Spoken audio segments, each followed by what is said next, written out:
So it's great to have you guys here. We are coming live from Loughborough University, London, and we're about to kick off. All right. So first of all, before I begin, by the way, okay, let's have some small amount of interaction in the chat. By the way, I wasn't able to pull up a Miro board or something so we could interact properly. I mean, this is just one. This is just the first workshop in the series of workshops that we'll be holding under Eye Interaction. So I just want you to tell me that what comes to your mind when you hear the word research. Okay, regardless of your background of education, regardless that you are an undergrad or a graduate student or a PhD student or a graduate, even or a PhD graduate, I want you to let me know what comes to your mind when you hear the word research. And this session is being recorded, so it will be available to you via the same platform. Okay, so let's have some replies in the chat just to break some ice over here, just to make sure that I can understand what my audience is like, what are they expecting from me, and then we'll get a push on. Okay. I can already see some typing.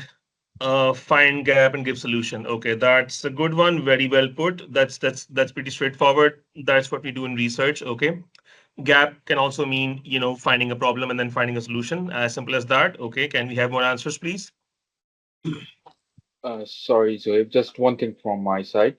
Uh, Yes, we'll have a proper Q&A session at the end, like of course, last of course. 15 minutes. And if you have any questions in then, just please feel free to ask. And I would suggest please make your questions clear and concise so that we can take as much as question as possible. One last thing from my side.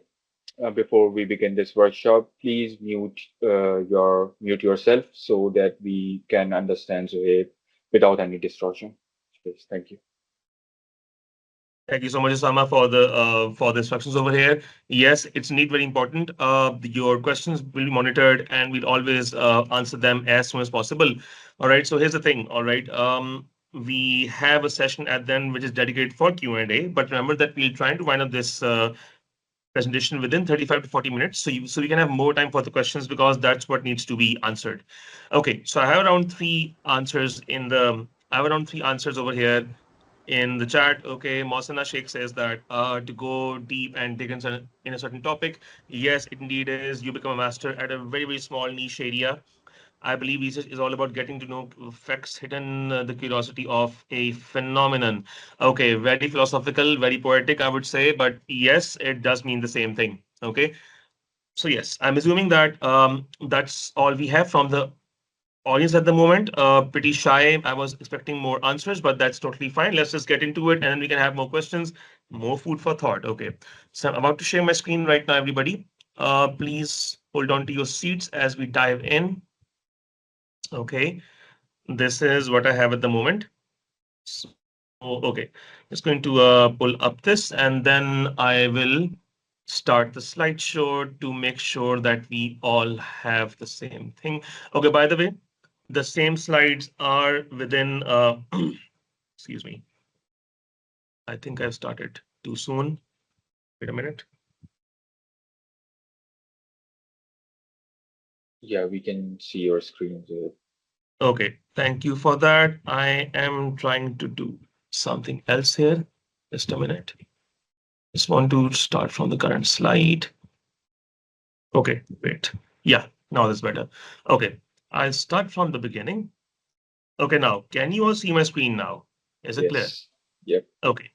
Guys, thank you so much. Okay, so first of all, just a bit of introduction that power of research and why is it so important to the UK Global Talent Visa.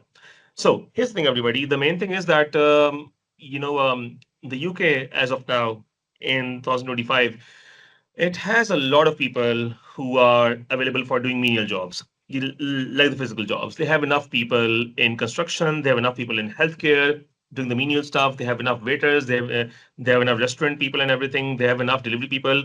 All right. So they need people who can now make proper contributions to the economy.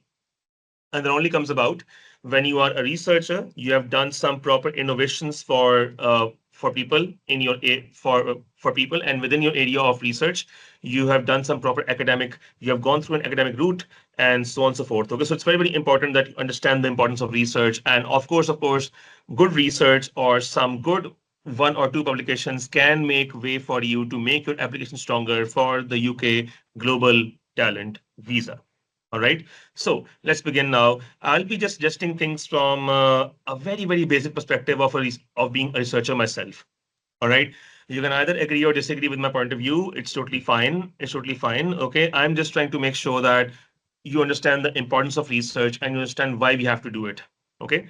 So pushing off everybody. This is the general stuff that we know. Okay. That why does research matter? Why do we have research in the first place? All right.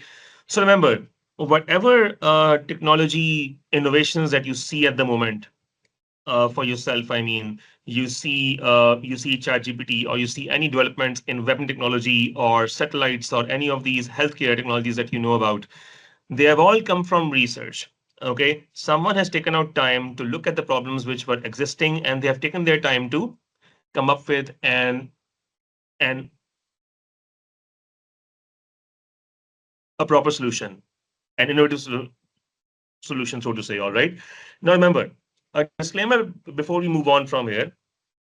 If you're expecting that we are here to give you a shortcut to research or a shortcut to having like 20 papers in a year.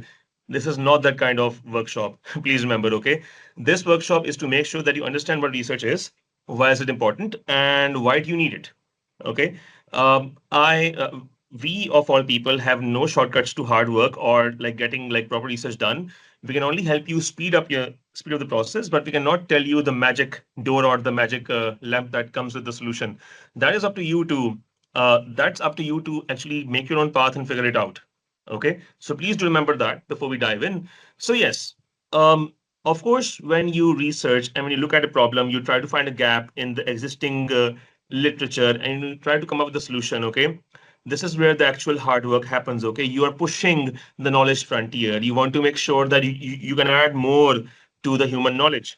That's very important. Okay, and that is what whenever you do a higher research degree like a PhD, that is what matters the most. Okay, if you're not contributing enough to the literature, sorry, if you're not contributing enough to the present literature or the present findings, you you are just a student who's just doing courses and just getting a degree. So remember that you have to be someone who is actively adding to the body of knowledge. And remember, even in the industry like OpenAI, Google, or Microsoft, or any of this medium level industry as well, there's always someone who is researching. There's always someone, a proper team who is putting in time to make sure that they understand the problems. That's what you see in ChatGPT, by the way, that back in 2022 when ChatGPT came about, it wasn't that good. It wasn't doing very well. But now ChatGPT has become a force to be reckoned with. It has become great at researching. Recently, it was able to solve a proper mathematical problem, which was unsolved, by the way, until now. So we only see those innovations in technology or anywhere at all just because of somebody doing the hard work, the research behind it. Okay. So you count in crypto, you count in financial solutions and all of that. Everything has to be researched properly to find solutions to it. Okay. So yes, and this is the gateway to global opportunities. If you're able to build a good research profile and you're able to like understand that this is how I should be contributing, and you have some papers with you, not just the UK, Europe, and US opens up for you as well to move to if you want to. So this is what you have to remember as someone who's a researcher. Okay. So just to set the stage for what's coming up ahead, I'll tell you about some really good tools which you can use for your research and so on. So any problem about this? Any questions until now? Can I please get a thumbs up, please, if it's all clear to you?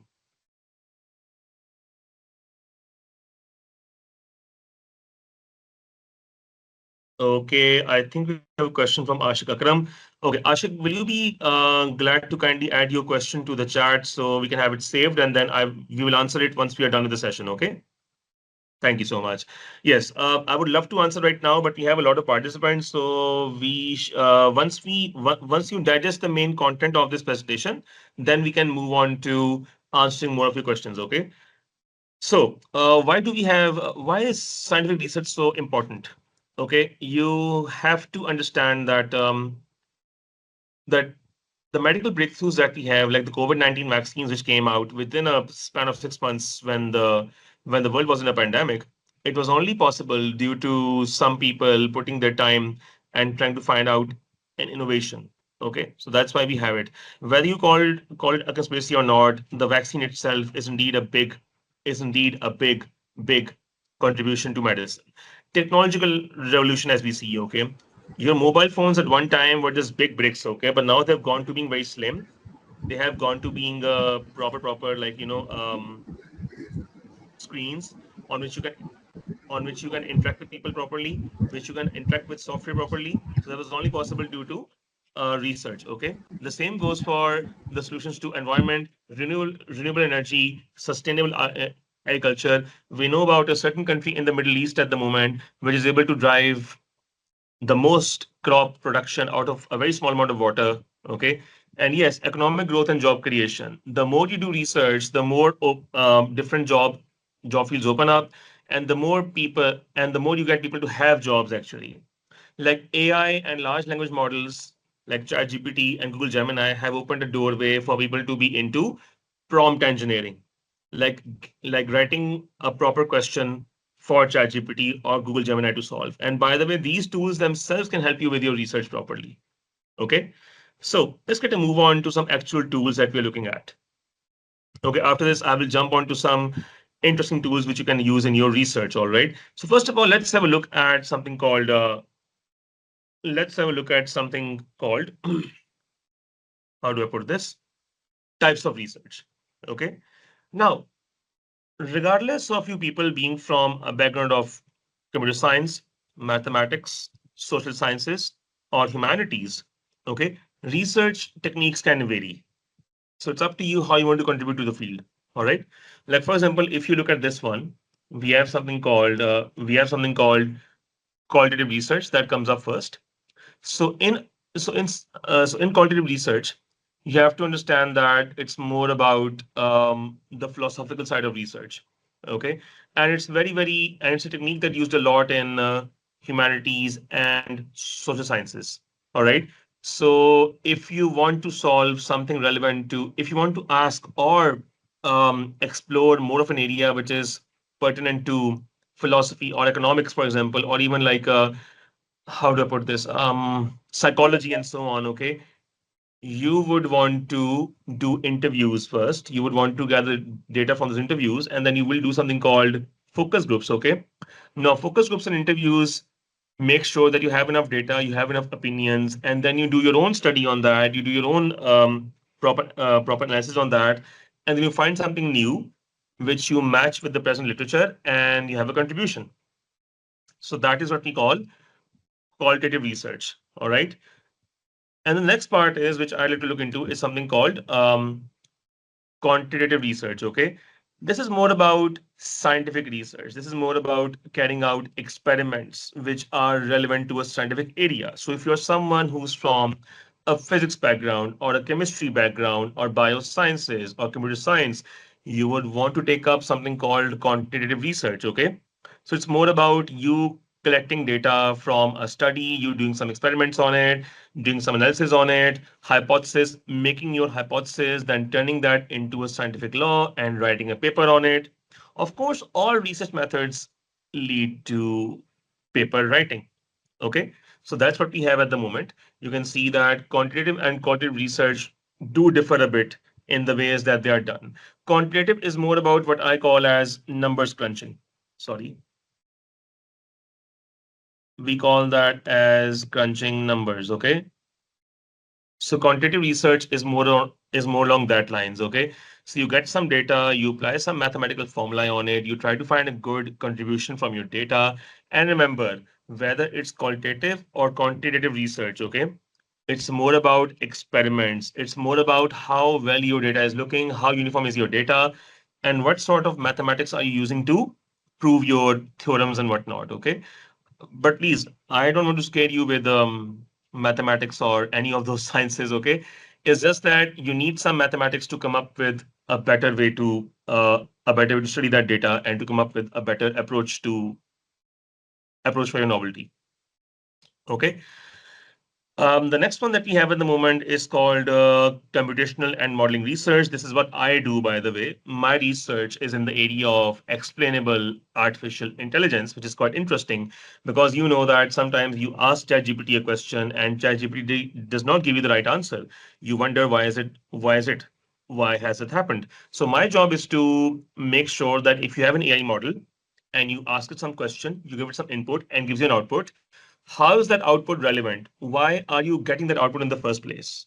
Is it right? Is it wrong? How does it match with the input? So that's my area. I'm not particularly working on ChatGPT, but that is my area of research. Okay.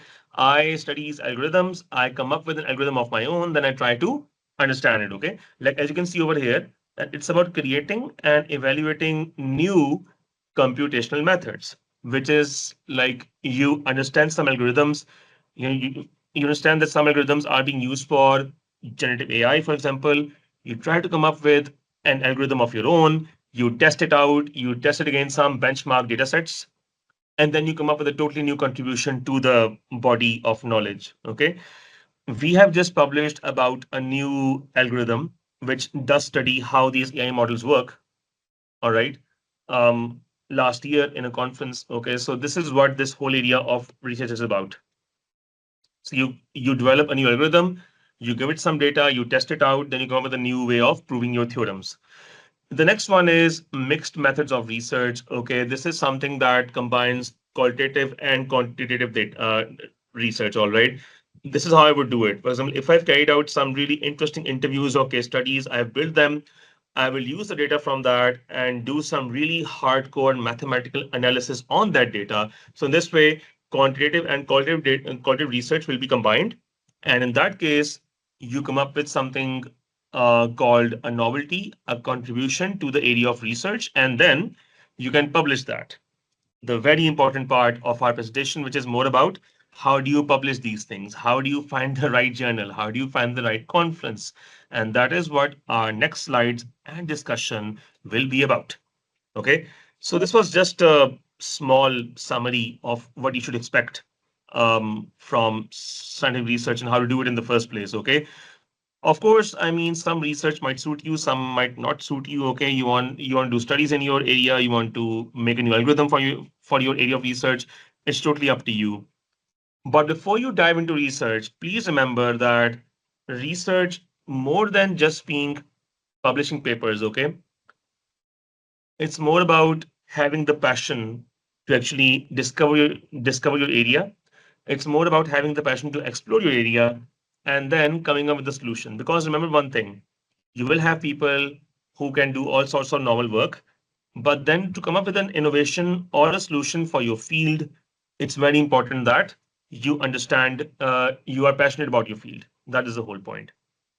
So, this was just the intro, guys, and now I'd like to spend the next better part of the hour into finding the right journal and coming up with the right way of using AI for your research. Okay, can I get some thumbs up from the people in the crowd just to make sure that we are doing a good job? Are we fine at the moment?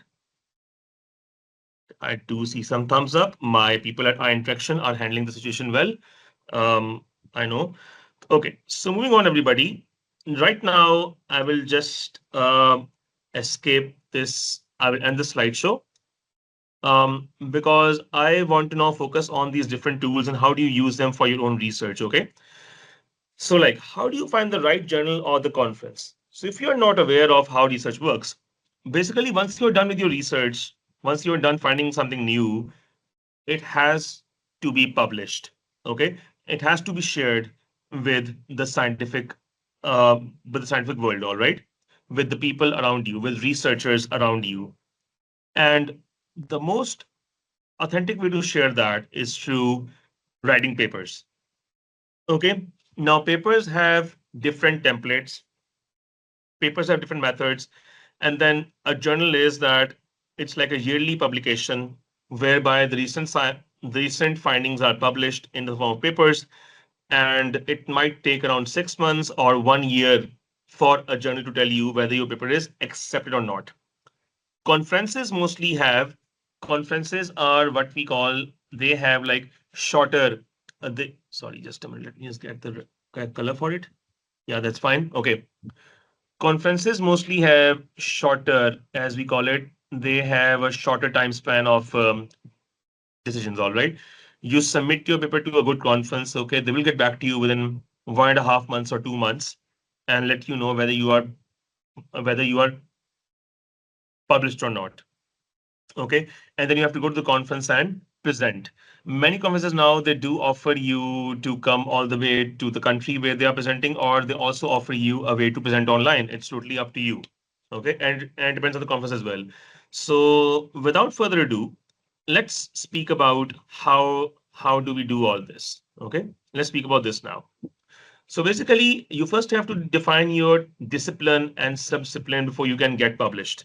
Before you, for example, if you're someone who's into humanities and you're researching psychology, you might want to look at best journals in terms of psychology, and then come up with a subdiscipline of like, do you want to look at diseases and so on within that field, within psychology? Or if you are an IT person, a computer science person, okay, or a math person, which area of mathematics are you into, or which area of computer science are you into? Are you into algorithms? Are you into data science, or are you into networks? Then you find a subdiscipline within that area. All right, like data science has a subdiscipline called what do you call that? AI. So do you want to research AI, so on and so forth? And then you have to also ask yourself, what is your target audience? Are you looking to publish for researchers or policymakers and so on? Because obviously the writing style differs. And please remember, writing a paper might seem like a very tough job, but please keep it in your mind that writing a paper, it's all about presenting your communication properly, presenting your findings properly in a very simple language with good visualization. So when I say visualizing your findings, it means drawing good graphs. Okay. So if you have like good graphs which tell more about what you have done with your data, you have good diagrams and graphs, guys. Okay. They are the trick to getting your papers published. So if you have a good diagram or a graph, more of them, it will lead to better chances of getting published within your area. Okay. So now let's have a look at some of these interesting tools. All right. This is what we call journal finders. We have something called the master journal list, which is maintained by clarivate.com. Okay. And then we have Elsevier journals, really good journals in terms of sciences. And then we have the Springer journals, okay, great in terms of scientific research or IT research and so on. Then we have WikiCFP, which is mainly used for finding the conference that you should go to. Now remember, every journal has something called the journal impact factor. It is a number on a scale of 0 all the way to 100, 200. This metric indicates how good that journal is, all right, and how much of that journal is cited. Okay, now citing means that if you are interested in a paper, you will write about that paper, you will cite that paper in your own research. You will tell that, okay, this finding is from that paper. So if your papers are well cited and that journal is well cited, it means that that journal is quite good, it's quite authentic. People trust that journal, so that journal will always have an impact factor of more than 0. So some might have impact factor of zero point 0.4, some might have 1, some might have 2, and so on. Like there's a journal named Nature at the moment. Nature journal, I believe, has an impact factor of 144, I believe. I might be wrong. You can check this for yourself on Google. But if some journal has an impact factor of more than 100, which means that that journal is very difficult to publish into, it's very challenging. But once you get published in that journal, it is big. It will improve your career significantly if you have just one publication in that journal. Then obviously, if you work with a group of people, if you are the first author, second or the third author, that matters as well. Okay. Depending upon your contribution, if you have contributed the most in a paper, then you are the first author. If you have contributed a bit less, then you are the second author, and so on. So a paper can have up to 6 authors even. That depends. All right. You just have to make sure that you have a proper novelty, and that should do it. Okay. So now let's start looking at these different tools, and let's start with the master journal list first. Okay. So let's start off with that first. Let's start off with that first. I'd like to grab this over here. Okay, so let me just pull that site up for you. Now, have a look at this. This is called Web of Science Master Journal List. Okay, so as you can see over here, browse, search, and explore journals indexed in the Web of Science. For example, if you want to find a particular journal around a particular area, for example, I know that IEEE, which is Institute for Electrical and Electronics Engineers, they publish a journal called IEEE Transactions on Dependable and Secure Computing, a very top journal in our area for computer science and IT. And as you can see over here, it has given me a finding. It says that yes, IEEE transactions does exist. So if I go to its profile page, now remember, Clarivate is a free tool. You can easily sign up on it. It does not require you to pay anything at all. It's a free tool to find out uh, what journal you want to go for. Okay, and it has a list of journals, a very big database of journals which you can use for your own research. So if you go to its profile page, now you can find all these different stats over here. All right. This journal, which we are calling IEEE Transactions on Dependable and Secure Computing, it has an ISSN number. Then you can see that it was first published in 2004. It's a bi-monthly journal. Bi-monthly meaning that it's published. Um, I think it's more of like bi-monthly meaning it's published 2 times in the whole year. It's from the US, so it's definitely very authentic. Hi, And hi Zohaib, yes, how are you? yes, I'm good. Zohaib, Yes, is is it allowed that we can ask some question during the presentation, or it will be like after presentation? It will be after the presentation, and you can put your question in the chat right now. We'll just get through the overall, presentation first. I've just got one more slide after this, and then Sure, we can sure, have sure. more questions. No worries. Okay. Thank you. Okay, okay. Thanks. Okay, now let's have a look at some of these stats over here. So as you can see that we have something called the journal citation report. Now this is what tells you about the journal impact factor. Now it's telling me that I first have to sign in to the JCR subscription website over here, okay, jcr.clarivate.com. So I'll do that in front of you so you can have a look at what is the impact factor of this journal. As you can see that it's also listing down the categories over here. It's called computer science, hardware architecture, information systems, and so on, different things, all right. And then we have something called the citation indicator. You can see that 2023, this journal had an impact factor of, no, citation indicator, meaning that 2.49, and then it got down to 2.21, meaning that it was cited a bit less in 2024 as compared to 2023. But that doesn't mean that it's not a good journal, okay? So let's first log into this website over here and see if we get something about the citation of this. Yes, citation reports. Okay, let's put the same journal over here and see what we get. Transactions on dependable. Yes, let's look for it. It will give me, yeah, it's already given me that entry over here. It's got the same data. Yeah, so you see over here, the impact factor for this journal is around 7.5. That's pretty high and really good. And it shows you a graph of what its impact factor was looking like throughout the years. So imagine that if you are someone who has a paper in this journal, being from a background of computer science, it will be a great, great achievement on your research profile. Remember, my supervisor, who is actually an associate editor in this journal, okay, he tells me that if I'm able to get just one paper in this journal, I can just have my PhD degree right over there. But obviously, getting a paper in such a big journal, in such a respected journal is already a hard task. But I'm not demotivating you. I'm just saying that start from a journal which has an impact factor of 1 or less than 1. If you're starting off, then you can go on to others. Okay, that's how it should be. Okay, and then Now, moving on to then we have similar tools like Elsevier Journal Finder, we have Springer Journal Finder, and so on. Same tools, by the way. If you are more interested in Springer, what you'll do is you'll just click on this link over here, and it'll take you straight to uh, Springer Journal Finder. Okay, you can just type out what you need from this journal.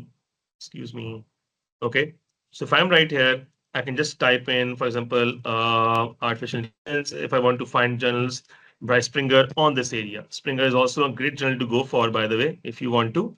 So if I go on that, I click on it, it's showing me different journals. Okay, so AI in Society is one, AI in Ethics is one. So you can see that you also have the impact factor of these journals all along. Okay, so yes, just a way of finding different journals in your area by using the Web of Science Master Journal website. All right. And now, moving on to something called WikiCFP. This is a very good website as well, and it's mostly for finding calls for papers. Now, calls for papers is something that you would use or you would go for if you are publishing in a conference. Okay, so in that case, you can easily find what you need, find what you need from this area. Like for example, if I go over here and I click on ambient, no, algorithms, for example, if I click on algorithms, so now you can see that it's giving me all of the different conferences which are in this area. Fuzzy 2025, which is happening in Zurich, Switzerland, has a deadline of August 30th, quite near, by the way. So basically, you can use this website to find different conferences in your area of research. Great. And then you can also, I think once you log in and register on their website, which is totally free, by the way, you can also have them send you some alerts on your favorite conferences. Okay. Like, for example, if you're someone who's into neuroscience per se, this is all of the different conferences, good ones, which are in the area of neuroscience. So remember, when it comes to journals and conferences, you will always have a problem of finding the right one. So these websites do tell you the authentic journals and conferences. Okay, do not go for journals or conferences which are what we call as Mickey Mouse journals and conferences within our scientific community, because literally they are like tabloid journals. They will publish anything. They'll publish all kinds of pseudoscience. So you don't need that kind of journal. You want to go for an authentic journal or an authentic conference. And yes, these do cost money, I can tell you. But the main thing is, if you are collaborating with someone or if you work as a part of a university, any university will always try and contribute in some way if they want to get published. And if you have a good paper to go with it, okay? So this is what we are looking at right now. All right. So can I have a thumbs up at this point? Because I think after discussing AI in research, we can just start talking about the questions, because I do have a slide on LaTeX, which is the typesetting tool. But I think that can be moved to a separate workshop. It's not a problem. It's just how you write different papers in this very useful tool called LaTeX. Okay, I'll just talk about how to use AI for your research. I'll talk about that. I only have like 5 to 6 minutes to wind this up, so we can have more. So we can have proper questioning. All right. So this is how you find journals and how do you understand the impact factor. You have to understand a journal's aims and scopes. Remember, if you submit in a journal which does not match the domain or subdomain of your area, you will have something called desk rejection, meaning that no one would even read your paper, no one would even have a look at it, and they will just reject it because it was submitted in the wrong place. So please be careful about that. And one more thing, if you have submitted one paper to one journal, please do not submit the same paper to another journal or conference, because these things are tracked. You can be easily blacklisted, and that will be very, very bad for your career. And one more thing before you move on is that journals have a very long review cycle. It can be 6 months, it can be 1 year. So please be prepared for that once you submit. Conferences have a shorter time of getting back to you. And then we have something called then we have something called demo papers as well. Demo papers are something that they are like a POC. If you have a very small proof of concept, or if you have like a working model of something that you just want to publish somewhere quickly as possible, then conferences do offer that. So it's a very good way to get published quickly as possible and then have a publication to your name without having the complete product. So please remember about that. Okay. Now, I won't bore you guys more. We just have one more slide to go through, and then we can talk about LaTeX later, maybe. Now, yes, with the advent of AI at the moment, everybody, we do have a lot of facilitation in terms of research, but there are problems. As it says over here, AI is a double-edged sword, meaning that you want to use AI, use it, but please be careful. People have been generating whole papers with AI, like ChatGPT and Google Gemini and so on, and those papers get rejected and those authors get blacklisted. So please do not try to generate a whole paper from ChatGPT or Google Gemini and try to submit it, because now these conferences and journals have advanced protection whereby they're able to find out if a paper has been generated by AI or not. So you have to be very, very smart about it. Okay. Using AI for your research is not cheating. I can assure you. Okay, I use AI for my lit review. I use it for my analysis.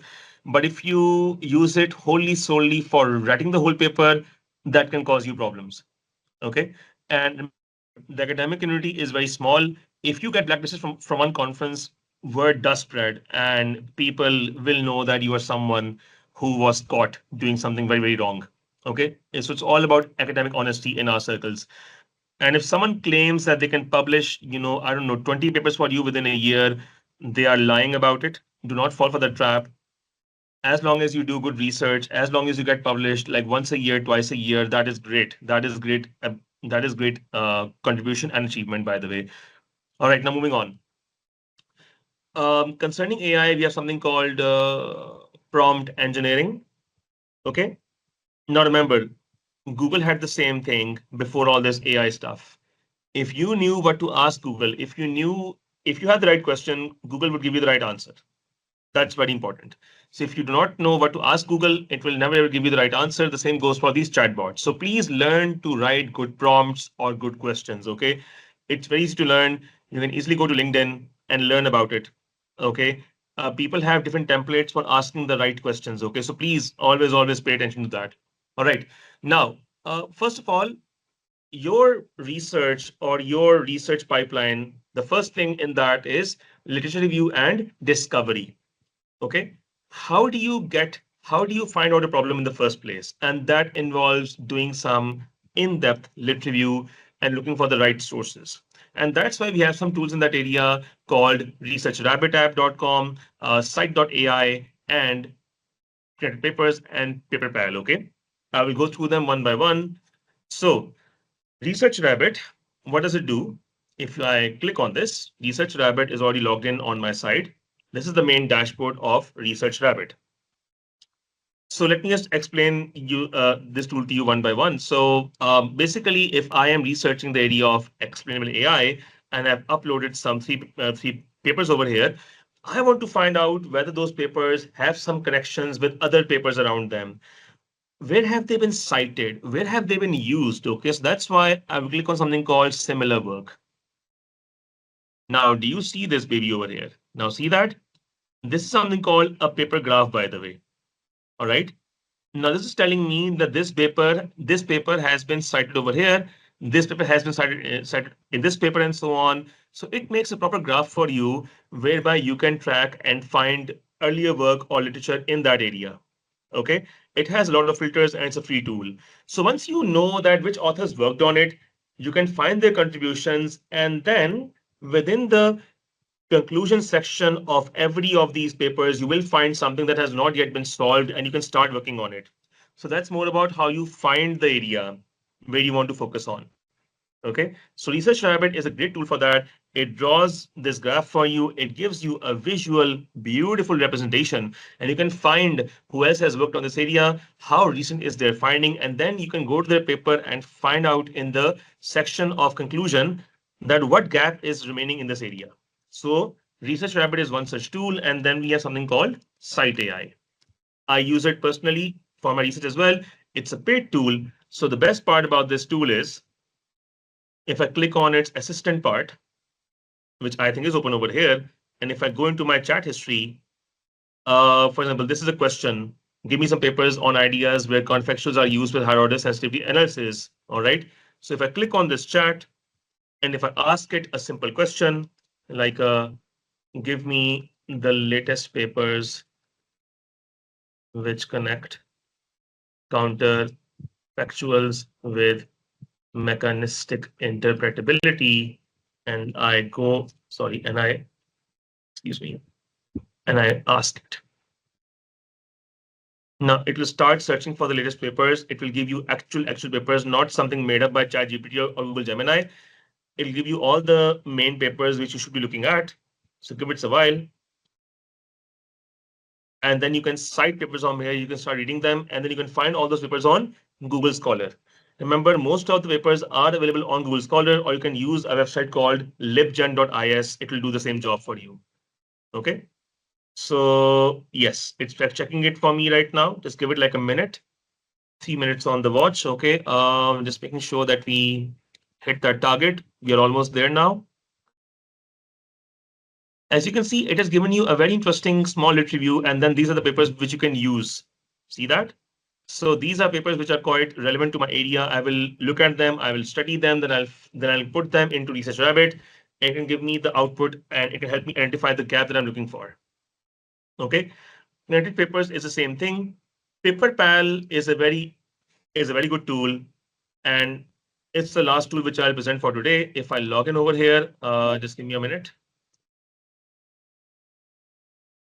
PaperPal is a great tool. What we do in this is that if I import a document here, I can actually chat with this paper, meaning that if I import my PDF over here of the paper, I can ask questions from the paper by using a chatbot like interface. Amazing. It's like ChatGPT, but for papers. Once you upload your papers over here, okay? Then once you have found your gap, you can start exploring the same paper by using a tool like, by using an AI chatbot. That's what I do. Once I get my papers from Google Scholar, I have done my lit review. Okay, I put those papers into ChatGPT or Google Gemini to find the gaps to automate that process. And once I found that gap, I can start analyzing the required data, which I find from anywhere, which I need for my experiments. And then I write down my results properly. I can use Excel, Python, or R. And then there's a very good tool called Avid Note. Please note this down. It's a great tool for data analysis, by the way. It's an online tool. So if I just show it to you quickly. No, not this one. Sorry. Avid Note. Yes, I just found this one today. It's a very great tool, by the way, for writing. Yes, see that once you have your papers and you have your findings, you can upload your papers over here, and then and this can help you to research your papers. It can transcribe the audio and video of any interviews that you have done. You can code with AI, you can analyze with AI, and so on. Amazing stuff, by the way. So please do use these tools in your own way. All right. I'm sorry I had to rush it a bit, but these slides will be available to you, and I'm available to you for the questions right now. So over to the audience now. All right. We might Uh, discuss LaTeX in some other workshop, but right now we'll just begin with the questions. So Thank that's it you from my side. so much, Zoe, for this insightful presentation. No And problem. as you have Thank you. said, that we are open for questions now. Uh, Whoever got question, just please feel free to raise your hand, and we will pick one by one. And S- So, so we are beginning off with Shazad Ahmed. Yes, Shazad, we can have your question now, please. Yes. Thank you for being so patient. Yes, Yeah, it's okay. I'm sorry I interrupted you during the no session worries. because I didn't know about it. Don't worry at all. No worries So, about that. Yes, basically, Zohaib, actually, I want to ask first thing that is it the recorded session or it is not? it is being recorded, by the way. Yes. Okay, okay. Then because I was about to ask regarding like again, if you can tell the research rabbit like how to use it, but you already told it, so there is no worries to waste the time to tell about. Yeah. Okay. So the No worries at all, so the Shazad. second question from my side is basically as you have mentioned that if we have a co-work in the in research because I've already done my work with my coworker like uh, I can say as he was my friend, and we did like one research. So it is good impression as well in GTV. Yes, of course, you can collaborate with any number of authors that you want. It's totally fine. Even if you are the second or third author of a paper, it doesn't matter as long as you have done some good contributions over there. It's good to be a first author, but even if you are the second or third author, that's also fine, by the way, as long as you have good publications. That's what matters. Okay, okay, okay. Thank you. No worries at all. Thank you so much. Yes, Munib, let's have your question. Hello, first of all, thank you for a very productive session. Thank you for Uh, listening. I have some confusion. If I choose a specific location of any research paper, let's suppose my actually my background is engineering field.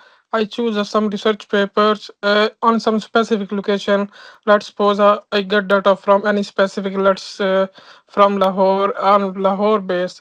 Then can I choose a journal on Pakistan base or any journal, or any if I choose now I'm in UK. If I choose a specific research on UK based, then I research publish my paper in Pakistan journal or any journal.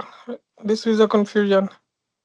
Okay, so the main thing is that finding the right journal, that is indeed a very good challenge. Okay, so remember, Pakistan does have very good journals. As long as you're publishing in something very authentic, but obviously, Western journals do have a better standing, so to say, than Pakistani journals.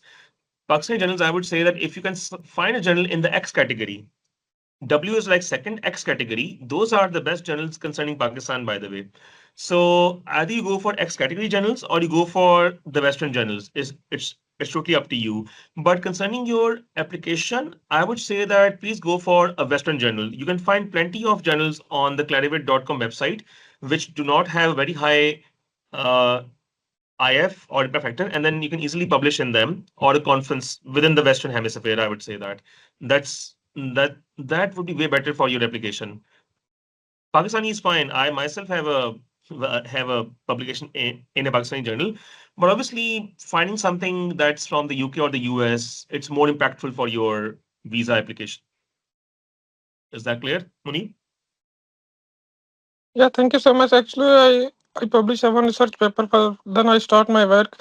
I title I choose an title on UK based. I research a study on all UK.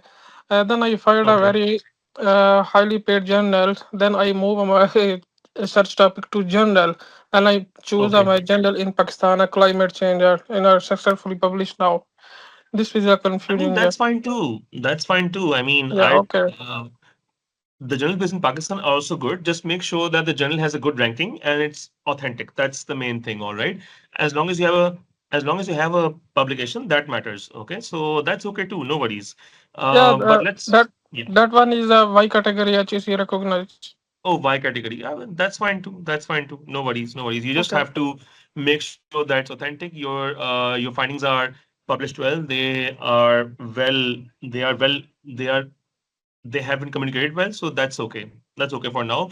Uh, Target for a higher journal for the next time. That's totally fine. Okay, Okay. Thank you so much. Thank you. no worries at all. Yes, Tahira. Apologies. Yes, please go on. Oh, that's fine. Thank you so much. The session was very great, and I actually learned about a lot of AI tools. But my question is regarding the plagiarism criteria. We do Oh, have okay. like, Good one. yeah, the plagiarism criteria like back here in Pakistan.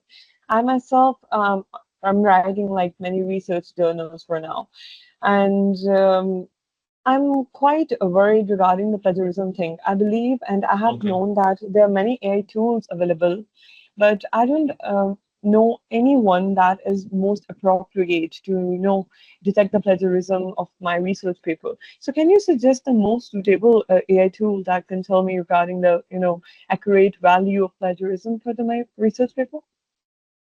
Yeah. If you know it. We have a tool by the name of Okay. Rightful, by the way. No, so there's a tool called Research Rabbit. I think no, PaperPal, by the way. PaperPal, by the Okay. way, Okay. has a built-in limited plagiarism finder. It can help you with that. Okay. And then one more Okay. which I use usually, which and one more which I use mostly in my own research. I can tell you about that. That is Rightful. Yeah, Rightful. If I can just find, yeah, rightful.com. Oh, okay, so this is the one which you can go for. Okay, so I hope they have a free Okay. version. But let me just tell you about the limitation of plagiarism. Yeah. So the main thing is that I think as long as so your lit review can be from AI, that's fine, okay. But if you just change around some sentences, just convert from active to passive voice, that's totally fine. Just make sure that that the analysis part, the heavy lifting of the paper, is written by you in your own words. That's very important. The lit Okay. review, if it's somewhat AI generated, or as long as you have changed around some sentences, but you have kept the context, it's totally fine. So Okay. PaperPal comes with a very good tool for checking plagiarism. They have a limited capacity to do that, and Rightful is something that I do use in my own work as well. So it's like a pretty good tool which you can look into. Okay, but other than that, manually handling plagiarism is also fine as long as your analysis and your results are totally written by you. Then some plagiarism in the lit review section is always acceptable. It's not a big problem. Okay. Okay. So I have another Yes. question. Sorry. Please. No, no, no worries at all. Please go on. Please go on. So, All around when to I help was you when out. I was working on my graduate thesis, so there was a problem over there when I designed the graphs and then I designed the tables over there. So Yeah. I was asked by my supervisor to remove those from my complete thesis document, so he can just check the plagiarism from there. So is there a criteria for the research papers that we have to remove the paper like the graphs and tables and diagrams from there in order to stabilize the plagiarism level or the percentage? You know. Well, actually, sorry, is your question complete? Oh yeah, Are you yeah, done asking? Okay, yeah. yeah, yeah. Well, well, as I said, it's quite subjective. So let me just put it this way. If you are drawing graphs of your own, they don't fall into plagiarism. That's totally fine. But if you are Okay. using graphs or images from some other like paper, and as long Yeah, as you you're have to citing them, rotate. I'm sorry, Sorry. Yeah, sorry, sorry. you said something. Can you please repeat that? Can you hear me, please? Yes, yes, I can hear you now. I can hear you now. Yes, yes, you said something right now. Can you please repeat Yeah, that? I said like for the papers, the graphs, the diagrams that I take from the other papers or stuff, I have to give the reference of that. I have to Yeah, yeah, relate it yeah. with that. Of course, of course. If you're giving the citation uh, for those graphs and those images, that's totally Yeah, fine. By the way, plagiarism is not just about copying stuff. I mean, plagiarism yeah. is more about if you're not citing something properly, that is the main crime. So if you're using Okay, images or graphs, but you're citing them properly, that's like totally fine according to me. Okay, okay, no reviewer would reject that as long as you cite it okay. properly. That should do it. That's totally fine. Okay, Oh, no thank worries. you. No worries at all. Yes, we had Ashik actually ask a question before this. Samir, I'll get to you. No worries. We had Ashik Akram ask a question. He had his hand raised. So Ashik, if you are still around, can you please ask the question? Hi. Yeah, I just want to ask you like a few questions. Like, so what do you Yes, mean by please go on. Q1 journals? What's the category? Oh, so you're asking about the Q1 journals, right? Yeah, yeah. Yeah. So Q1 would mean that Q1. Yes, I've heard about it. I might be missing something in terms of like just give me a minute. Let me just confirm something. I want to make sure that I give you the right answer. Okay. So Okay. just like a minute. So Q1 journals are the one which are very, very trustworthy, very authentic. Okay.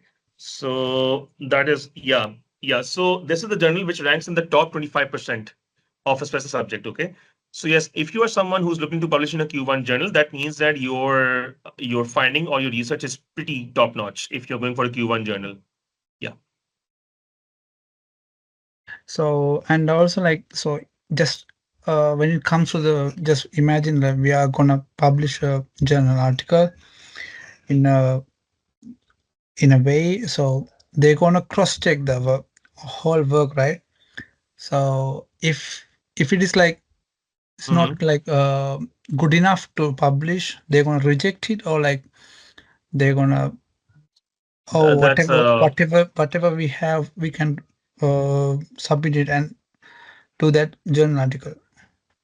That's a good question. Let me just, I should have added this to the slides as well. So here it is, all right. So basically, when you submit to a journal and you get back some results, okay, so sometimes, it's something that we call a double peer review. No, it's like blind, there's a name for this thing. Peer review. Yeah, peer review means that three very, very highly accomplished people of that area will read your paper and then they will give reviews on it. Okay. So these are the people who might have been hired by the journal or they might be doing it voluntarily, but they will review that paper for you first. Okay. So if like three people, like it differs from journal to journal, all right. So if three people or three scholars have read your paper and if they give you a rejection, all three of them, then that means that the paper is not publishable. But sometimes it's like two of them will let you know that okay, you should review and revise some of these findings, and the third one might say that it's rejected. Okay, in that case, your paper is still up for publication once you revise it, once you follow their revision points, and then you revise your paper accordingly. That paper will be reviewed again, and then it will be good for publishing in that journal. Oh, okay. Thank you. No problem, And Ashik. one more question, like, so will it like one paper is enough to the global talent visa to get application, or like Okay, minimum one, or like we is there any minimum countable research paper have well, done? any of the visa applications are totally subjective, by the way. So if you have done one paper in a very good journal, that should be enough. If you've done two or three of them in small journals, that should be enough as well. So we cannot set a limit on these things. Okay, it's just good to have as many as possible on your application. I'm not saying that publish 10 or 20. It's not like that. You should have just if you have authentic research and if you have authentic research and you have published in an authentic journal, that is more important than the number of papers. Do you understand me, Ashik? Yeah, yeah. So there's no Well, set limit for it. Just give it your best. And as I say, if you are publishing like twice a year in a good journal or a good conference, that is good enough. So do it this way. If you want a faster review, go for a conference. If you can wait for like 6 months or a year, then go for a how do I put it? Then go for that one. Then go for a journal. Okay. In any case, just make sure that it's published in an authentic area. okay, okay. Thank you. Ashik, is that clear? Yeah, yeah. And also like, so if just imagine like, when it comes to the visa purpose, so they might be checking the when it journal has published, right? So when it comes to the date of the publication, so will it be a like they're gonna point out, or they have published because of the visa purposes, or like, so they're gonna. I don't think so. I don't think so. I mean, as long as you're published, you have something that's authentic, it should be fine. I don't think they do so much scrutiny. They just want to see that you have done good work. Okay, so it's not about the Okay, dates, it's more about the content. Okay, so no worries about that. okay, Okay, I'll move okay. on Thank you first very much. to no problem at all, Ashik. No worries at all. Thank you so much for being here. Okay, Thank you. Samir Imran, and then I'll take Shazad. Yes, Samir. How can we help you? Yeah, hi, Zaid. So I've got a few questions. So you mentioned using AI tools to for your research, right? And Yes. I wanted to ask, I'm using ChatGPT heavily for my project, but I'm Okay. not using it for writing stuff. I write on my own. I write my analysis all in my words, but I Okay. use it for debugging my code, right? I use heavily for debugging, polishing the pipeline. So my area of interest is AI and cybersecurity. So I need to code a lot, and Okay, that's great. I use GPT mainly for debugging. Is that all right? That's totally fine. I do the same thing as well. I code in Google Colab. So Colab has Gemini built into it now. So I Okay. use Gemini heavily for my own experiments, for my own coding. So it's totally fine. Even if the content is AI generated, just make sure that it's paraphrased properly. So long as it's paraphrased, it hasn't put properly, it's all good to go. Remember, AI is supposed to supplement your research and you're using it in the right way. You're not supposed to copy and paste from it. Just remember that. Okay. So I I do the same thing as you, so it's totally fine. Don't worry about Right. it. So what happens is sometimes when you are working on a code, right, you think of a pipeline, you think of a flow, and you Yeah. are working on that. You spend a lot of time on it, and there are occasional syntax errors and logic errors, which you use ChatGPT. You give the code to it, and it says that you No have a worries. mistake there. That's fine. But sometimes it particularly with ChatGPT 5, it suggests you something that you could add this to your pipeline, or you can modify it, or maybe you could rewrite it that way. Would that be Yeah. considered as plagiarism or no? No, no, no. As long as you justify it properly and you write it in your own words, you paraphrase it properly, it's not a big problem. Look, AI is just supplementing you. You're not generating a whole paper from AI. You're just using ideas from it. So don't worry, you can use it And this way. right, that's fine. And it would be also fine when if somebody you mentioned that when you submit to a journal, you might get someone to review it. You mentioned peer review, and they would be fine with it as well when they see that that's the code and I have to submit the code files. That's fine. Right. Okay. They are more concerned about, look, the main thing is that they have read enough papers. The process of reviewing is still very, very subjective, all right? It's very manual. So the main thing is whoever is reviewing your paper right now, they will know if it's AI generated because they have gone through enough papers. So if you have just taken some help from AI to do your own work, you have put in your own ideas, you have put in your own effort, it's totally fine. This is what I do as well. I generate my literature from AI, and then I paraphrase it, I understand it, I read every line of it to make sure that it's authentic, and then my analysis, just like you, is in my own words. So that's totally fine. It's not a big problem. Don't worry Right, about it. and you mentioned the journal impact factor, and Yeah. when we are deciding as to what journal we should submit our paper, because we can only submit to one. You mentioned that you should not submit your paper or your Yeah. publication in two journals, right? How Yes. could I know that? What's the level of my research, the research I have done, the problem that I'm Okay. solving? Is it good enough for a seven factor journal or two, or how could I work around that? Okay. So what you can do is that by using a tool like Site AI or Research Rabbit, I would say that I would first identify the journals within the top area, like something like 6 or 7 impact factor. I would just look at those levels first, okay, and see if a similar problem has been solved in those journals. Okay. If something similar has already been solved by those journals published in that impact factor, then I would try to publish in a lower impact factor. All right. If something has not been solved within that level, then I'll go above. Do you understand me? Yeah, So I will I just got try your to point. see I'll just try to see that, okay, if that problem been solved in this set of journals. If it's not a very high rank problem, then I'll go for a higher level of journals. Other than that, uh, I'll go for the more safer journals if I know that that problem has been solved properly in some other journals as well. So I'll just add some new innovation to it and I'll go for a lower journal then. So you have to judge it. It's always like you have to take that chance with it. There's no clear way about it. Right. But Okay. once you take the chance, it'll work out. Don't worry. Okay. All right. Thank you. That's fine. Thank you. Yes, Shazad. I was actually about to ask you something. I'm sorry if I wasn't able to answer your last question properly about the co-author thingy. Was that clear to you, Shazad? Yes, it's clear to me. Yes. Okay. Yes. So let's have your question now. You have your hand raised. Yes. How can we help you? Yes. So basically, I have another question, which Yeah. is about as I am basically a combination of both things. Till masters, I have research things and like this, and in hand, like I have a practical experience in my field as well. Okay. So how do you think about this, having this two combination together? Because academic side is Hmm. different, and then in-hand experience and the practical exposure is somehow is different. So as I'm trying to do both things together, and this is my passion basically about the research and studies, like a PhD things. These all are my passion.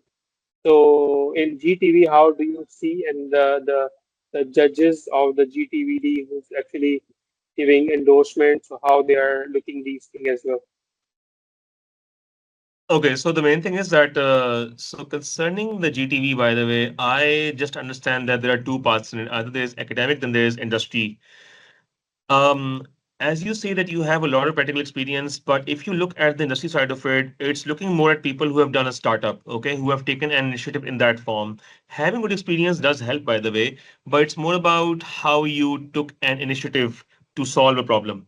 Okay. So if you can show Mm, that, if you can show that yes, within your present industry where you worked or within the present company, you took some initiatives, you did something on your own, you led a team or something like that, that will surely supplement your application. Okay.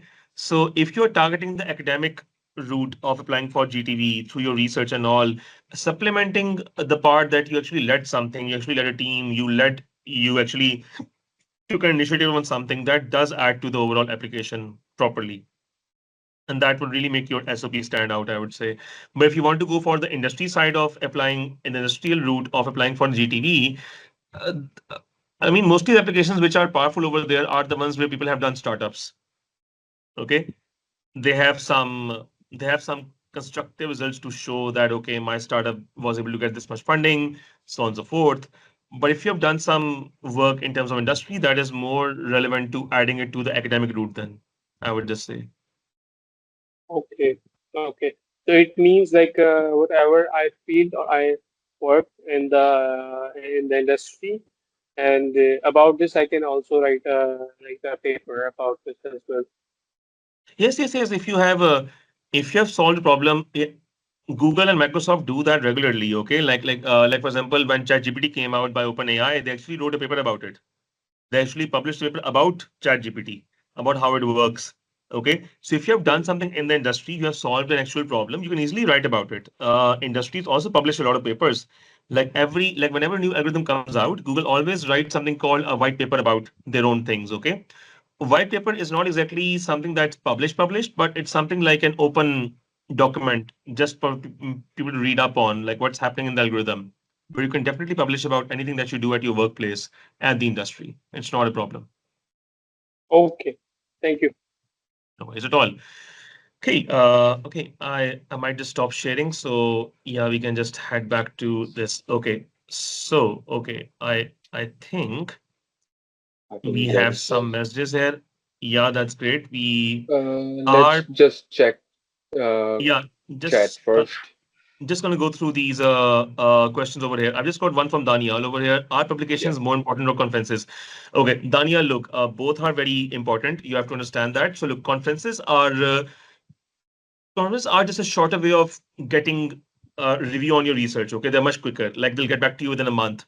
But remember, there are some conferences which are pretty very big conferences, by the way. Like in the area of AI, we have something called New Rips. It happens every year in the US and Canada. And believe me, if you are published in that conference like only once, that is equal to a very good journal publication. Okay. And the same goes for ICML, which is International Conference on Machine Learning. It's not a journal, it's a conference. So amazing. So I would say that amazing conferences to work on. So yes, conferences might be smaller than a journal, but good conferences are equal to a journal, by the way. So try to get published in both of them. It makes for a good mix. Okay, so I would just say that if you're just starting out on your research journey, start with good conferences, then build up to a journal. In that way, you'll have a very good flow going for you. If that answers your question, just give us a thumbs up. Okay. And okay, leave everything about your as usual. Love from Pakistan. Okay. I'm okay, yeah. Yeah. Answered by Hi. Eye Interaction as well. Okay, guys. So Oh, yeah, so nice. Thank that's you it from so our much, side. everyone, for your active participation and thoughtful questions. And special thanks to Zohaib for delivering such a nice, practical, engaging session. And we hope today's workshop has been giving you a clarity and confidence to begin your journey in research publication. So, on the behalf of our interaction, we wish you all the best in professional growth and success. And we officially conclude this workshop here. And hopefully, by 1 week or sooner, you all will get your certificates as well. And if you haven't uh, send us your email or and name, just put on in the chat or on WhatsApp group so we can send you the certificates over there. Thank you once again, everyone, and hopefully you will all have a great day. Cheers. Bye bye. Guys, thank you so much for such a good session. Love the questions over here. All right. So I understand that, sometimes when you're answering stuff, okay, it might not come across as clear, but please do send any questions our way as well. I'll be happy to respond to them individually. It's totally fine. Okay. And the presentation will be available with you as well. It's just something from my own humble experience. Okay. So if you have something better, please do share. It's been great. Okay. And thanks a lot for being here. Thank you for listening. It means a lot. Thanks, And we'll Zoe. see we have more sessions coming up where I'll be coming on as Inshallah. well. I'll be there Yep. as well. Okay. I'll teach you guys later. I'll teach you guys more stuff. We'll talk more about AI for research. Okay. So Yep. there'll be a lot happening in the future as well. Thanks to Eye Interaction for providing us the platform. It's been great. Uh, yeah, Shazad, the recording will be made available to you through the Drive link. Yep. Usama will take care of it. Yes. Shehzad, I will just send the recording link later and you can view it. Thank you so much. And I think yeah, we're good to go. Okay. Amazing, guys. Thank you, Zoe. Thanks, everyone. Thank you. Have a I think great we are day. supposed to. I think I'm supposed to stay behind so we can have the debrief, right? Oh, yes. Yeah, of course, of course. I'm right here. I'm right here. Just going to see everybody off properly. Yeah.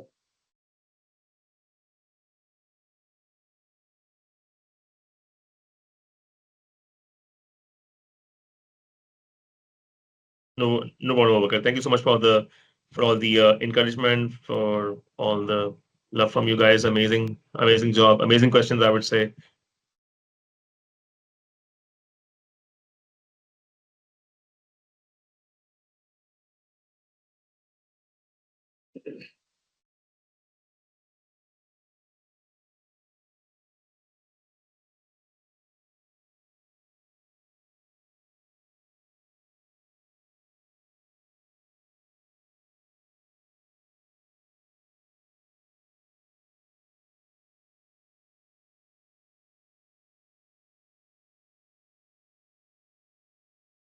Hey, we still have people in the chat. Okay. The session has ended, guys. We are just seeing everybody off. Osama and I are still here because we have to have a debrief. Yeah. Other than that, you guys can go on and have a good evening. All right. But if you have a question you want to have that answered, so please just drop it in the chat. We are still here. So yeah.